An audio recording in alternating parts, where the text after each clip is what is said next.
Hi everyone, I'm Don Kirkham. And I'm Karen Kirkham. And we're here with Practical Math, where numbers get real. Our focus today is on indirect measurement using similar triangles.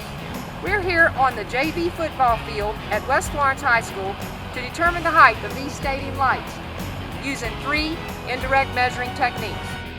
Wow, those stadium lights are really tall. Yeah. It would be kind of dangerous to climb up there and drop a rope and measure it. And I don't think we have a pet monkey. Well, indirect measurement should certainly be the way to go.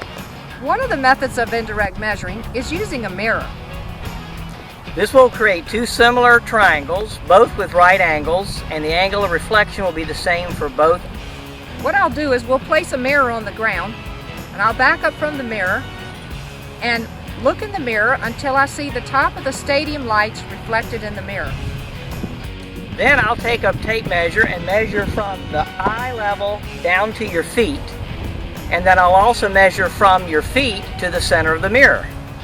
The last measurement we'll have to get is the distance from the light pole to the center of the mirror. Since similar triangles have sides that are proportional, we can calculate the height of the stadium lights using these measurements. Our ratios will be set up with the actual height over the distance to the mirror. Using the collected measurements, the ratios are the stadium light height, which is x feet, over the distance to the mirror, which is 45.5 feet. This will equal the ratio of the eye height, which is 60 inches, over the distance to the mirror, which is 50 inches. Notice that the inch units cancel, and we will be calculating the height in feet. When we cross multiply, we get 50x equals 2,730, then divide by 50, giving us the stadium light height at 54.6 feet, using the mirror method. One method of indirect measurement is using the shadow of an object. Using the shadow of the object with the shadow of the person will create 2 similar triangles. The first step will be to take your height, and then we'll also need to take the length of your shadow. The last step will be we need to measure the shadow of the light on the ground. Since similar triangles have sides that are proportional, we can calculate the height of the stadium lights using these measurements. Our ratios will be set up with the actual height over the shadow height.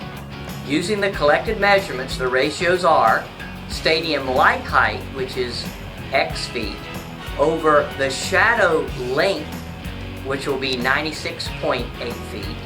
That equals the person's height, which is 64 inches, over the shadow length of the person, which is 112 inches.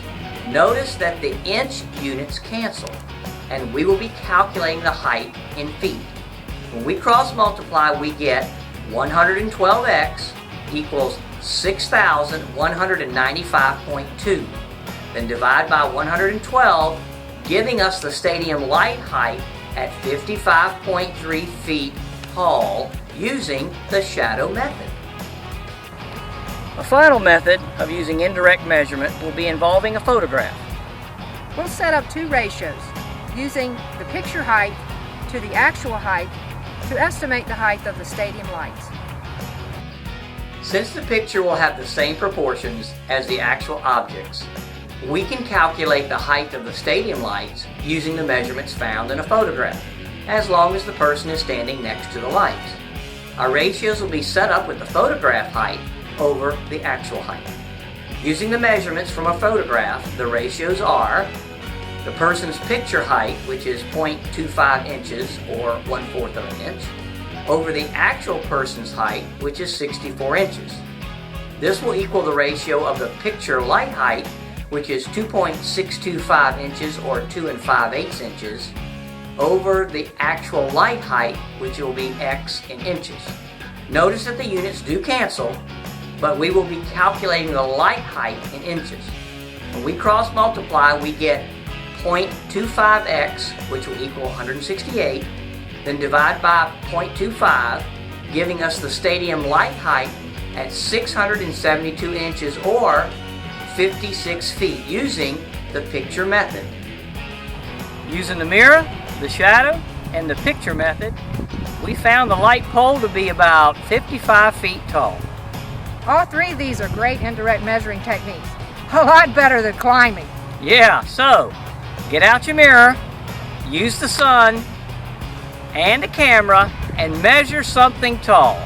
Remember, this is practical math where numbers get real.